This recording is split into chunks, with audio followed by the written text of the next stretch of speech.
In the quiet whisper of your breath, I find my soul's sweet respite. Through the shadows softly spoken, your name on lips like honeycomb. All my love in every beat, your heart beats like a song sweet tree. In this world so fast and wide, you're the only star I see. In the Texas sky, under moonlight's gentle glow, I hold you close, feeling alive. Each tear that falls from your eyes is a reminder of love's prize. Through storms and through calm days, your presence is where I lay. In every moment, every breath, you are the light, the strength, my heart's depth. All my love in every beat, your heart beats like a song sweet tree. In this world so fast and wide, you're the only star I see. In the Texas sky, oh my love in every beat, your heart beats like a song sweet tree. In this world so fast and wide, you're the only star I see. In the Texas sky, under your moonlight shadow glow, I hold you close, feeling alive. Each tear that falls from your eyes is a reminder of love's prize. Through rise.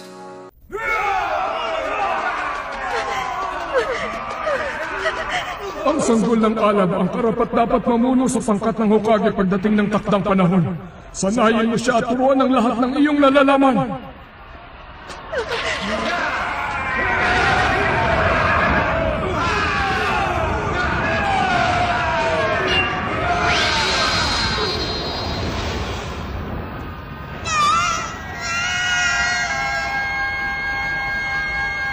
Ang sanggol na ito ang magiging pinakamahusay na mandirigma. Tatawagin siya sa pangalang Rekka.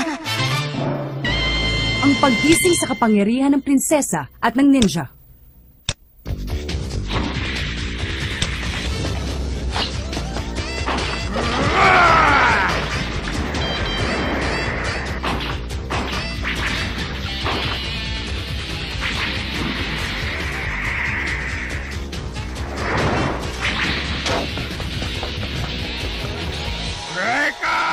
Bumaba ka dyan!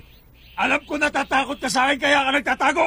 Dahil ako si Max Domon, ang pinakamalakas na estudyante sa bansang ito! Ganon? Eh bakit naman ako matatakot sa tao naglalagay ng hikaw sa ilong? Anong hikaw? Sing-sing ko to, ha? Huwag na huwag mong insultuin ang sing-sing ko sa ilong!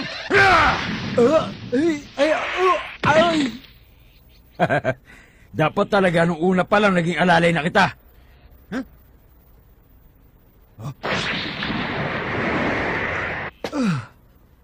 Huwag ka mag-alala, Max. Hanggang ngayon, malakas ka pa rin. Siguro ipinagli ka talaga ng nanay mo sa unggoy. Correction. Hindi yata sa unggoy. Kung di sa ninja.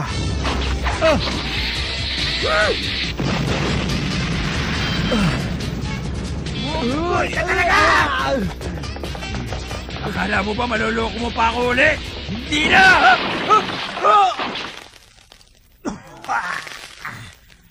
Rekka! Duwag ka talaga! Bakit mo ako inulog dito?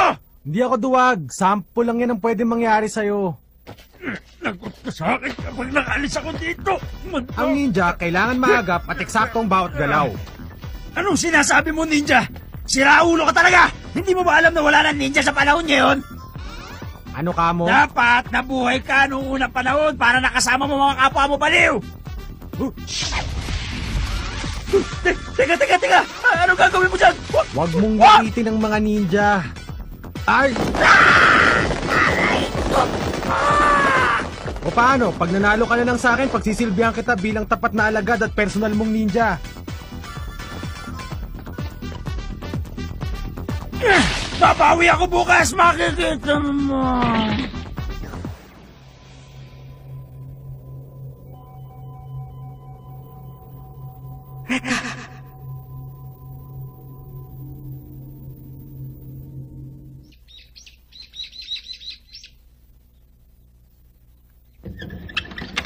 Rekka Hanabishi, yan ang pangalan ko.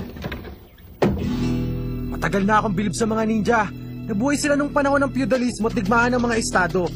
biyasa sa pakikidigma at palaging nasa likod ng bawat eksena. Pero tapat silang maglingkod sa kanilang Panginoon. Mga sundalong hindi nabibigyan ng tamang atensyon.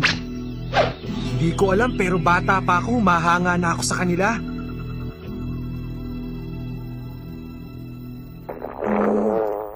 Aray, gutom na ako.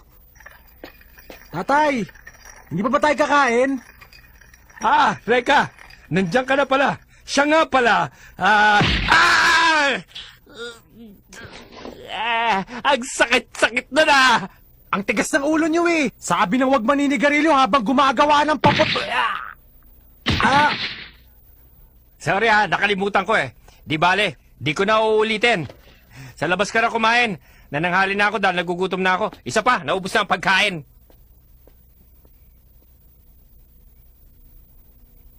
Hay, isa nga akong ninja, isang matising ninja. Sigurado ko, ang batang yon ay si Reka.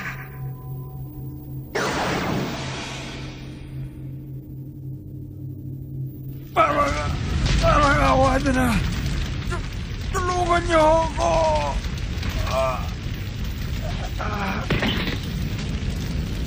Tapos na po. Masyado siya mapilit sa mga walang kwentang bagay.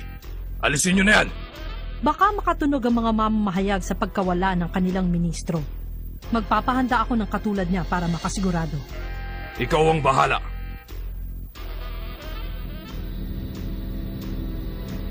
Nakakaawa naman ang nilalang.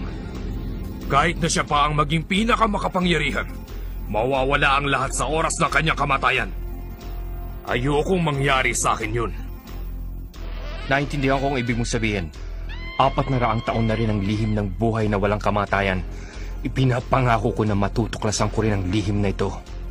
Sinasabi ko sa'yo, ako lamang ang nakakaalam tungkol sa lipi ng Hokage. Maraming salamat po.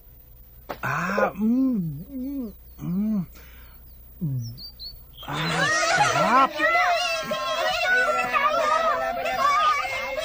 O, dahan-dahan, baka kayo madapa.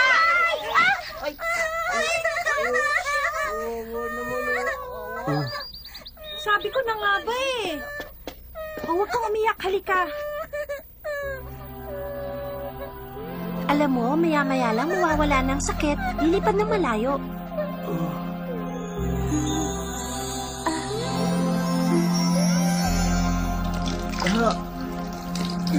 Ay, wala na tuloy akong nakain.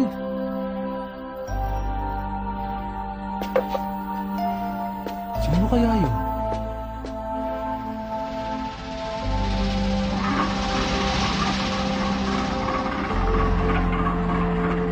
Teacher, tingnan niyo ang taas, oh.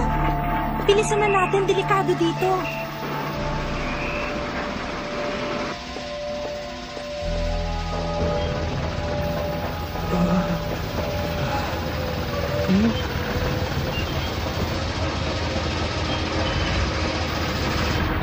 Tayo na!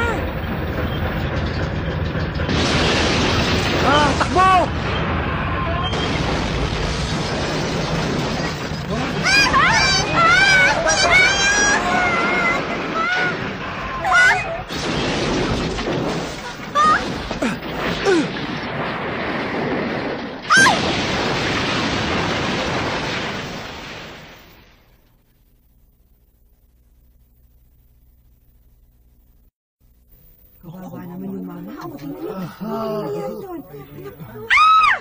Tumawag kayo ng ambulansya! Ginoong Hanabishi, sumagot ka! Humihinga pa siya.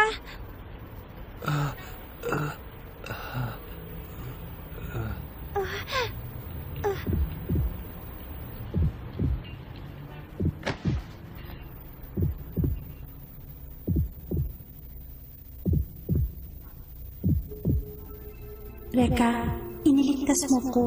Kung di dahil sa'yo, baka wala na ako sa mundong ito. Maraming salamat, Reka. Prinsesa. Wala yun. Sapat na sa akin ang iyong pasasalamat.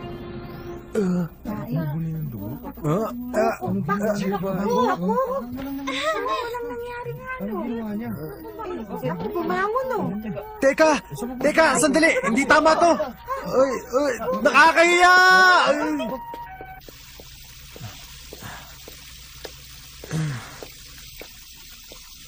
Gusto kong pasalamatan ka sa ginawa mo kanina para sa amin, Ginoong Hanabishi. Teka, kilala ba kita? Ang pangalan ko ay Ana Yanagi. May problema? Wala. Kamukha ka lang nung prinsesa dun sa panaginip ko. Naku, may sugat ka pala.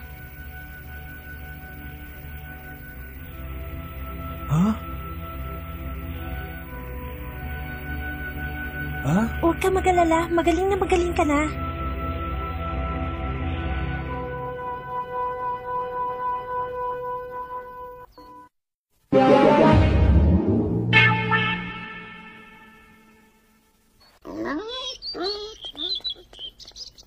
Siguro nagtataka ka na. Hindi ba? Ha? Medyo lang naman. Hindi ko rin alam kung bakit meron akong ganong klaseng kapangyarihan. Pero sikreto natin yun, ha? Baka pag nalaman ng ibang tao, sabihin nila mangkukulam ako. Nako, hindi lang yun. Pag nalaman ng ibang taong tungkol dyan, baka habulin ka nila buong maghapon. Nadumihan ko yata yung damit mo kanina. Okay lang yon. Ito talaga ang ginagamit ko pagkasama ko mga bata. Ha? Pareho tayo ng eskwelahan? Kaya naman pala. Alam mo pangalan ko. Tama? Ang totoo niyan, hindi ako masyadong lumalabas. Ngayon nga lang ako nakipag-usap sa taong hindi ko masyadong kilala. Ha? Kung ganon, mabuti pa sumama ka muna sa akin. Ha? May papakita ako sa'yo bilang pasasalamat.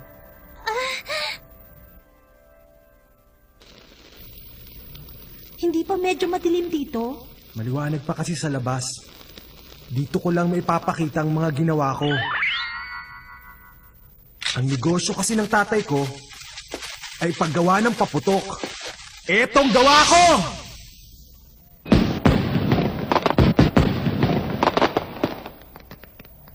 Wow! Ang ganda! Maganda. Ha? May sinasabi ka ba? Wala akong sinasabi. Ha?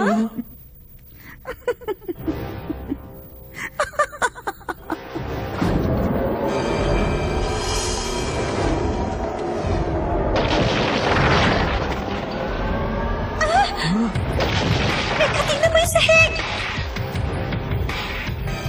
Ano yan?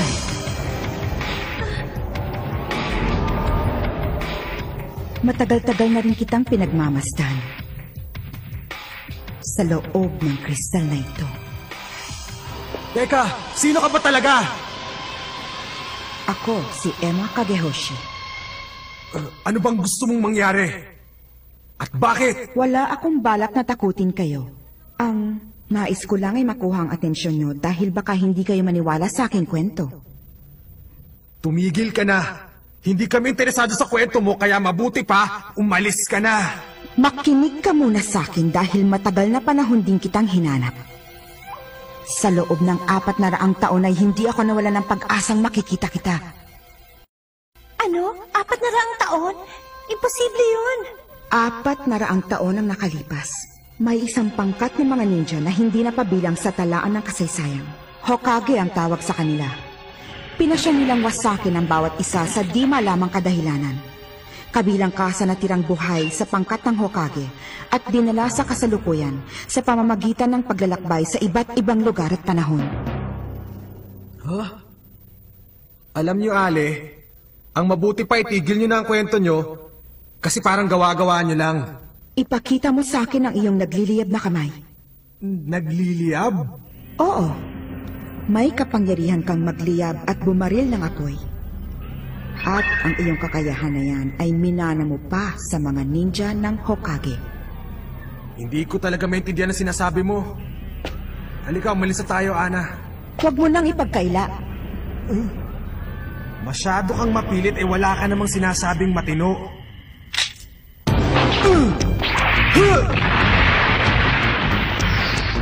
Takbo!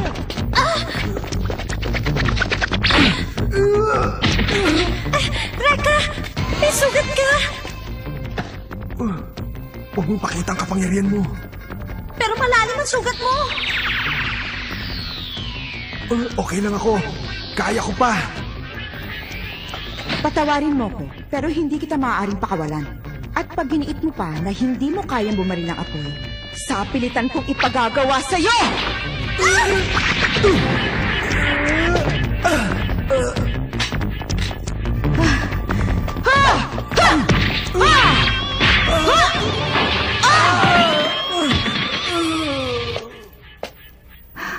Sige na, ipakita mo na!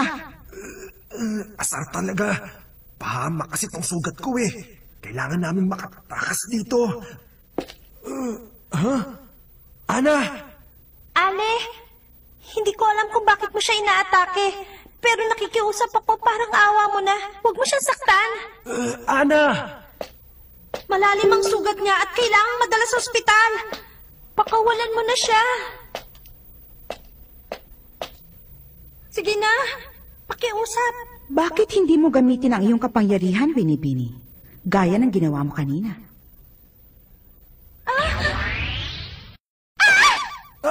Ana! Ana! Sorry ha, huwag mo na akong alalahanin. Tumakas ka na ngayon din. At iwan mo na ako. Ana!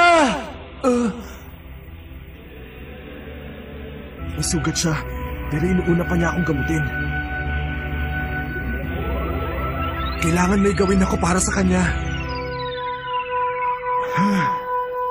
Nakapagtataka. Hindi niya magamot ang kanyang sarili kahit na may kapangyarihan siyang manggamot. Well, what a shame that she can't use her power of healing on herself. Dito ka muna. May tatapusin lang ako. Baka mahirapan ka sa binabalak mo. Huwag kang mayabang.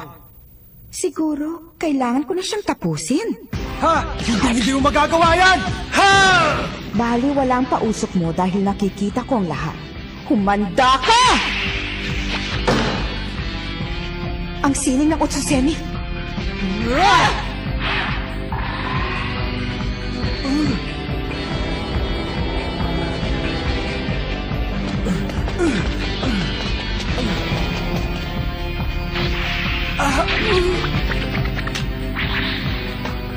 Nasa dugo mo nga ang pagiging isang ninja. Pero nakakalungkot namang isiping hanggang dyan lang ang kaya mo. Ipakita mo na sa akin ang iyong kapangyarihan.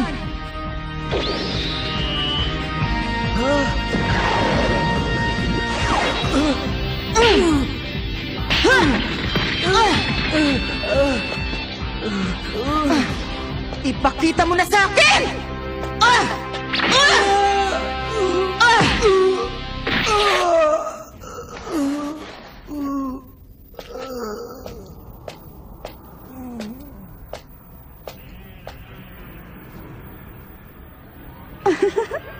Tuluyan ko na kayang wakasan ang buhay ng iyong kaibigan.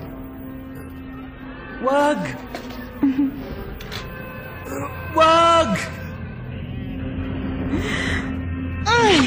Wag!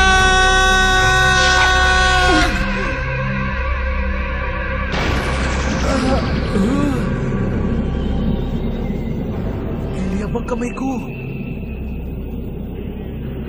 Sa wakas ay nagawa mo rin.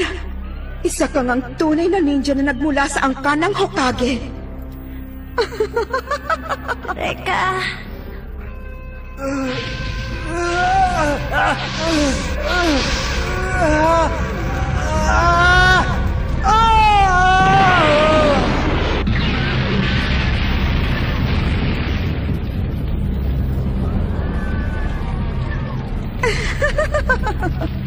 Ang akala mo ba'y matatapos mo ko ng ganun kadali? Kung nais mo kong mapatay, ay kailangan mo pang lumakas.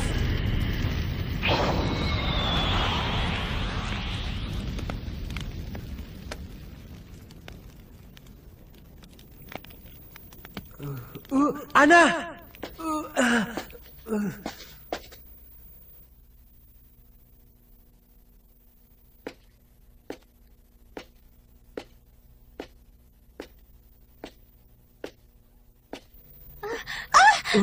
Gising ka na pala.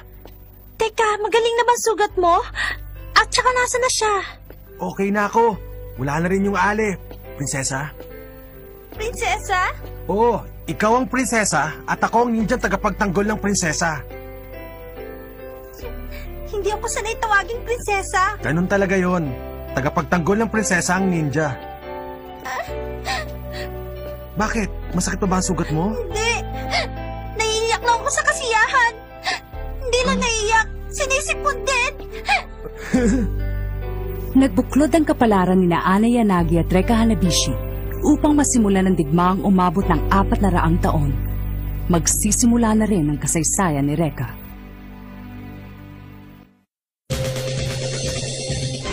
Kage Hoshi, what's she doing here? And what the heck does she want from me? Anyway, there's no doubt that she won't go away easily. I don't know what she'll be up to next, but I'm not gonna let her mess with me. If she tries anything, I'll be ready.